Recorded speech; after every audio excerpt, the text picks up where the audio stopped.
Senhor, tenha piedade, olhai para a terra, veja quanta maldade. Senhor, tenha piedade, olhai para a terra, veja quanta maldade. Alô, Mangueira, agora é a nossa vez. Muito bom dia, amigos e amigas, bom dia, senhores e senhoras, eu sou Daniel Nonato. Obrigado a você que nesse carnaval está aí curtindo o nosso vídeo na timeline do Facebook ou do YouTuber. Obrigado a você, dá um like aí pra gente, dá uma curtida. Lembrando que estamos na caça de emprego, então você que pode nos ajudar aí, por favor, não tenham medo de pintar meio fio, afinal o Exército Brasileiro me treinou para isso. Também não tenho medo de roçar, nem pintar, nem capinar, nem lavar banheiro, isso tudo para mim é natural. Se você puder nos ajudar, eu estou pedindo emprego aqui, sim, isso mesmo, pedindo emprego. Mas tirando isso, lembrando que hoje é terça-feira de carnaval, dia 16 de fevereiro de 2021. Obrigado a você pelo carinho, pela presença fraterna em nossa timeline. Obrigado a você que reza por nós, que rezou conosco nesses dias. Lembrando que eu estou meio afastado da rede social. Primeiro porque a gente está naquela fase ainda de novo tempo, nova fase, então a gente está se encontrando ainda. E segundo, que a gente também tem tido pouco tempo. Ontem, por exemplo, eu fiz uma live, mas a live ficou tão ruim o resultado final, que eu acabei tirando ela do ar. E hoje vamos de novo tentando fazer aqui uma live com vocês. Lembrando que ontem eu falei sobre a flexibilização para porte de arma. Agora você pode ter até 6 armas em casa. E eu quero saber quantos quilos de feijão e arroz eu vou poder comprar com o meu salário. Embora eu não tenha salário mais, né, desempregado. Mas eu quero pensar, né, quanto que eu vou conseguir comprar com salário mínimo. Enquanto o presidente está preocupado em flexibilizar o uso das armas, em ter armas na mão da população. Nós temos aí no Rio de Janeiro a prefeitura já anunciando que não tem vacina para ninguém. Resumindo, o governo federal, que deveria gerenciar, deveria providenciar, deveria nos ajudar a ter vacina em todas as cidades, em todos os espaços desse país varonil, não tem vacina. É isso aí, é uma crise grande da vacina agora, haja visto que durante o ano passado o presidente Jair Mentiga Bolsonaro estava preocupado em desvalorizar, em desqualificar e em fazer política com um momento tão complicado da nossa querida mãe pátria Brasil. Lembrando a todos que nessa nossa timeline aí, tá curtindo aí uma montagem, né, um vídeo onde alguém diz que o diabo tá fazendo uma festa por causa do Covid-19, são mais de 250 mil mortos, né, no Brasil.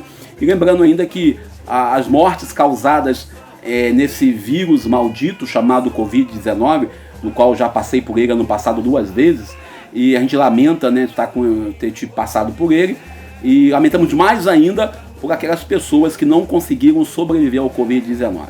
E em comunhão com essas pessoas, nós temos aí algumas pessoas dizendo: ah, não, porque brincaram no carnaval, não vai ter carnaval, não teve carnaval. Tem carnaval sim, carnaval é uma realidade, o carnaval é interno, o carnaval é na família, carnaval quem você ama, o carnaval está acontecendo.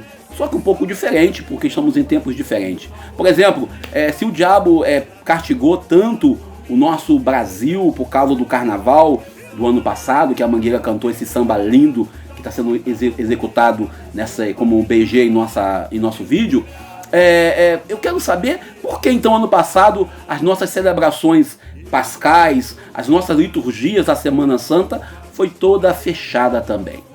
A gente, quando celebra a ressurreição do Senhor no domingo de Páscoa, nós celebramos ano passado de forma fechada as igrejas, Portugal com as igrejas fechadas, e toda a questão de padres e bispos que estão sendo vítimas da Covid. Aí eu mando meu abraço para o meu amigo padre Tiago Toledo aqui de Valença, que está em casa, trancado, se cuidando do Covid-19. De vez em quando estamos lá curtindo a página dele, o vídeo dele, agradecendo a ele pelas orações, rezando por ele também, para que Deus possa restabelecer também o seu pai, e parece também a sua mãe também está contaminada pela Covid-19, e por todos vocês que por algum motivo estão aí vivendo fechados, trancados, isolados, por causa da bendita, maldita Covid-19. E aí alguém vai dizer: não, porque o carnaval do ano passado botaram a cena de Jesus sendo espancado. Senhores, toda sexta-feira santa a pancada come em Jesus nos teatros, nas cenas de teatro que a gente faz nas igrejas, da Igreja Católica, sobretudo aqui em nossa querida realidade. Eu mesmo já fui soldado romano em peça de teatro e eu não poupei a pancada em Jesus. No caso, meu amigo Emerson Andrade, lá de Japeri, eu meti a pancada nele, bati mesmo. Também houve outras cenas, né, em que nós participamos na Semana Santa, onde nós temos aí, tipo, ridicularizando, fazendo deboche. Como que Deus, nosso Pai, vai castigar alguém por ter feito uma encenação da realidade? Pois os nossos irmãos e nossas irmãs, o tempo todo, são atacados. Aonde Jesus está crucificado? O Samba da Mangueira fala isso claramente, e a gente sabe, ele está crucificado nos desempregados, que são 14 milhões nesse Brasil, está crucificado nos milhares, né, centenas de milhares de seres humanos que vivem à margem, na miséria, na pobreza devido ao desgoverno brasileiro. Ele está crucificado também nas famílias que sofrem a saudade dos seus amigos e amigas e também dos seus pais, mães e filhos e filhas por causa da Covid-19.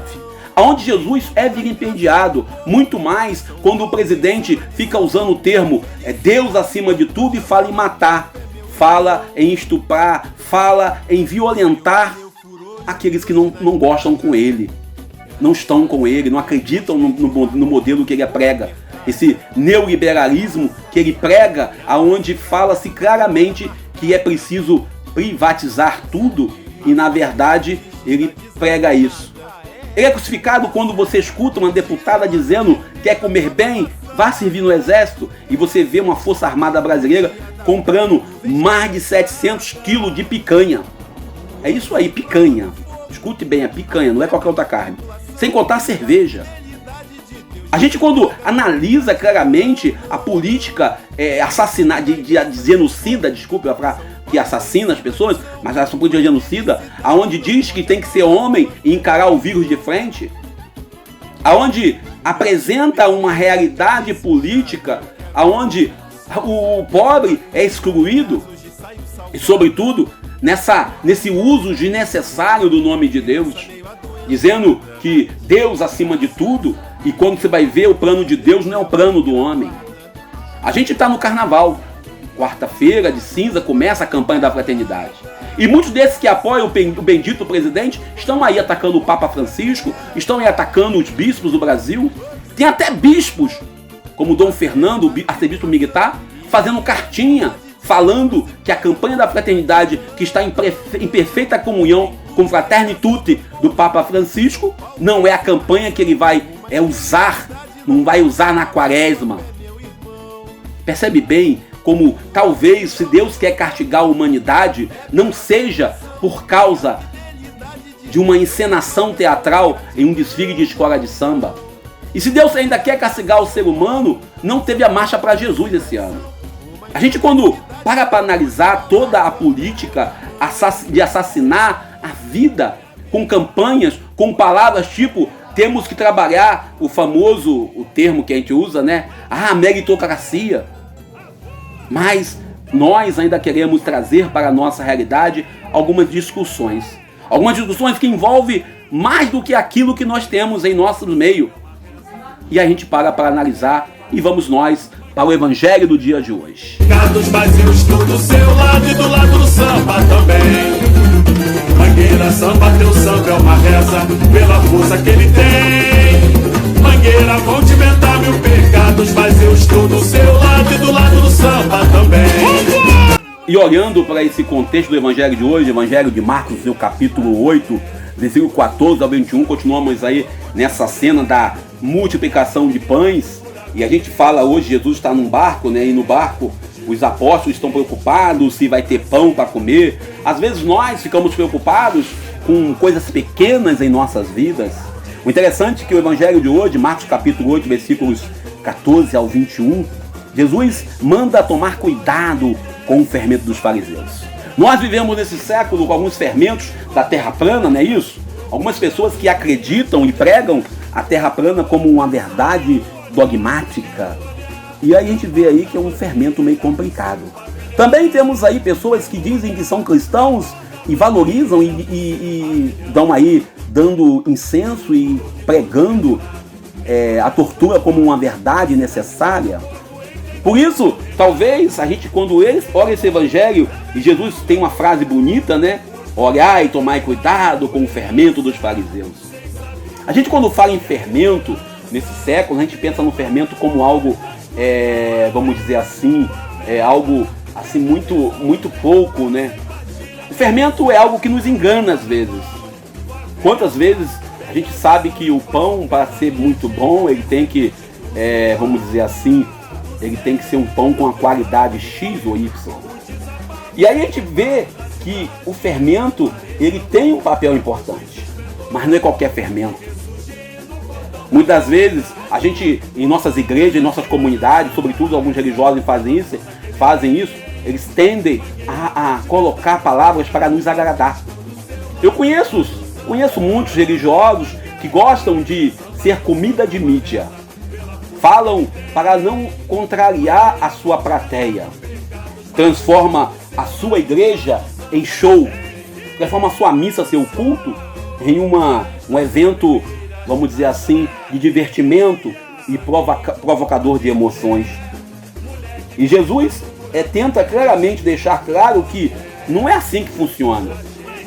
Os fariseus e saduceus, os donos de gado e gente, os conhecedores da palavra, donos da verdade, senhores da história, acreditavam claramente que o Messias viria como um verdadeiro juiz para poder expulsar isso, expulsar aquilo. Muitas vezes, Jesus deixa bem claro isso, que muitos dos homens e mulheres, ontem alguém pedia a Jesus um milagre, e Jesus já tinha feito o milagre da multiplicação dos pães.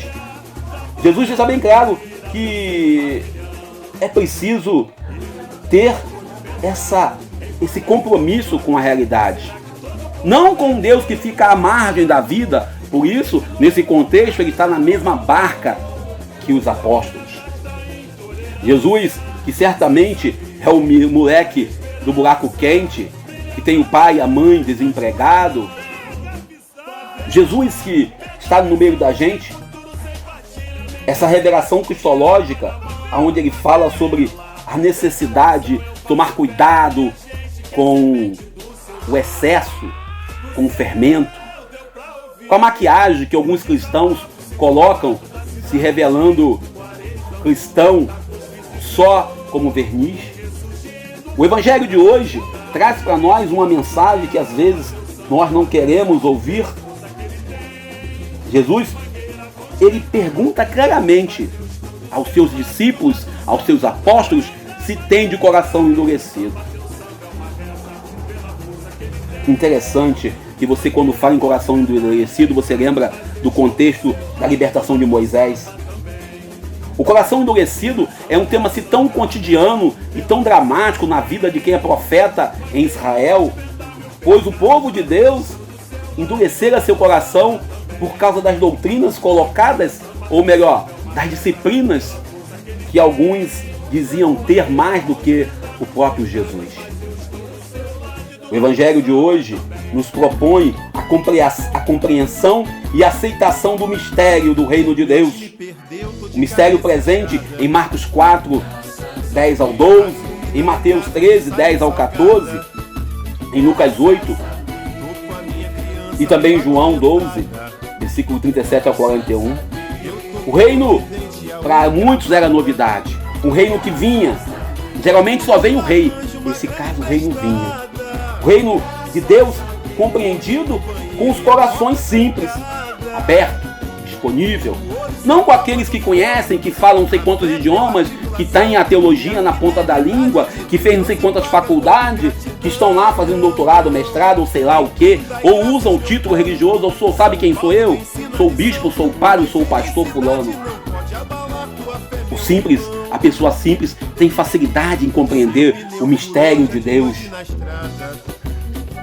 Por isso, Jesus toma cuidado com a preocupação de se contaminar com uma doutrina farisaica, uma doutrina só de aparência. Por isso, se faz necessário deixar de lado também o fermento de Herodes, do poder do dinheiro, do poder político, partidário talvez, o orgulho, a soberba dos doutores da lei. Muitas das vezes Jesus vem em nosso meio, ele vem como diz Padre Júlio Lancelotti, como uma pessoa simples, maltrapilha. E nós queremos um Jesus poderoso, um rei potente. E é isso que os religiosos daquele tempo esperavam. E é isso que muitos religiosos hoje ainda pregam em suas igrejas abarrotadas de pessoas. Ou melhor, igrejas com distanciamento social. Os religiosos daquele tempo esperavam que Jesus viesse com a mão de ferro. Um Jesus castigador, triunfador. E é esse Jesus que alguns estão pregando quando falam que o carnaval não vai acontecer porque fizeram um teatro, fizeram uma cena com um Cristo sofrendo a violência real que ele sofre no seu povo, a violência da falta de transporte digno, a violência da falta de dignidade, a violência da falta de políticas públicas para a juventude. Os fariseus, os religiosos, os donos de gado e gente, aqueles que usavam a fé para se promover, para obter vantagens, sempre querem um Deus que seja da forma que eles querem.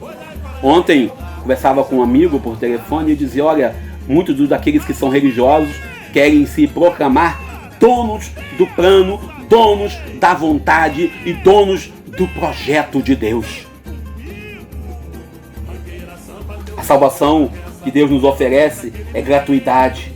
Ela é realizada a partir daquilo que nós temos, a partir daquilo que nós somos, a partir daquilo que nós podemos fazer pelo outro. Ninguém se salva sozinho. Essa interpretação idiota que uns têm de uma fé individualista, uma fé somente emocional, sem uma ação real, uma razão social. Jesus, quando fala do fermento, ele fala das doutrinas que às vezes são apenas colocadas para volume.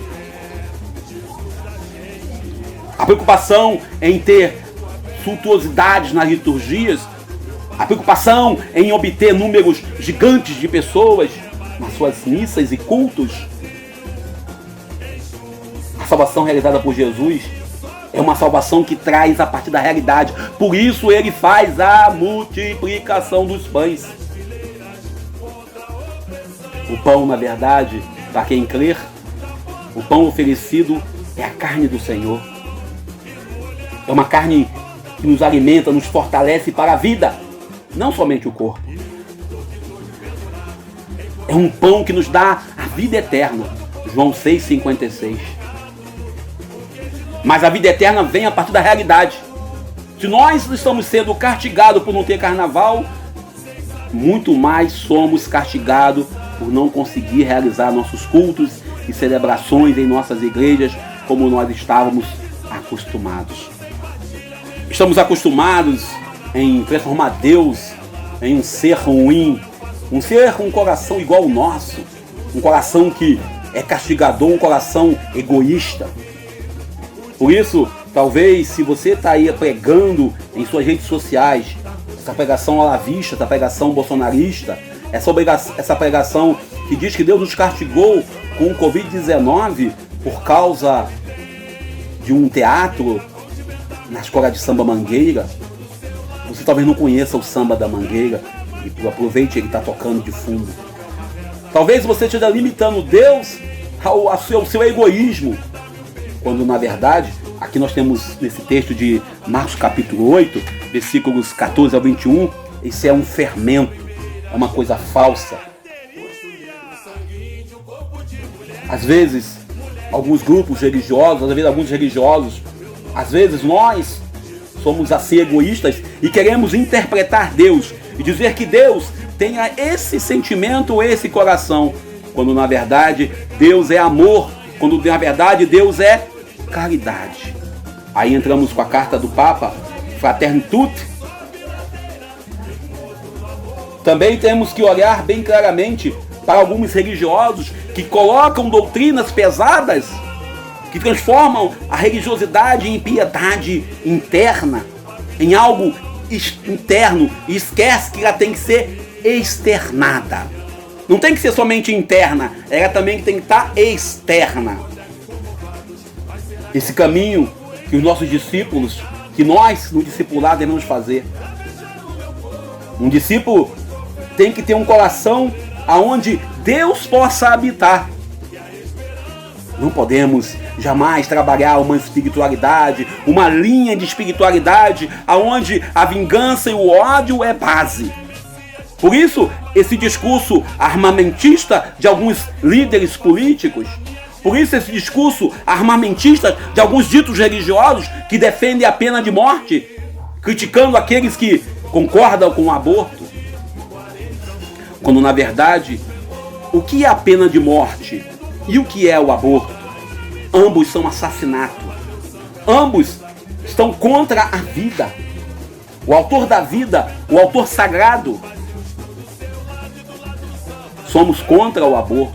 Somos contra a pena de morte. O coração do ser humano é o lugar onde forma os pensamentos mais decididos. O amor, o pensamento se concebe na ação. E Jesus, ao iniciar o relato da vida dos apóstolos, falando dos fariseus.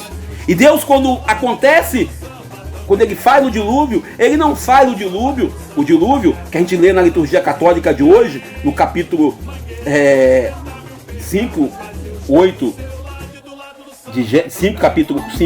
capítulo 6, versículo 5 ao 8.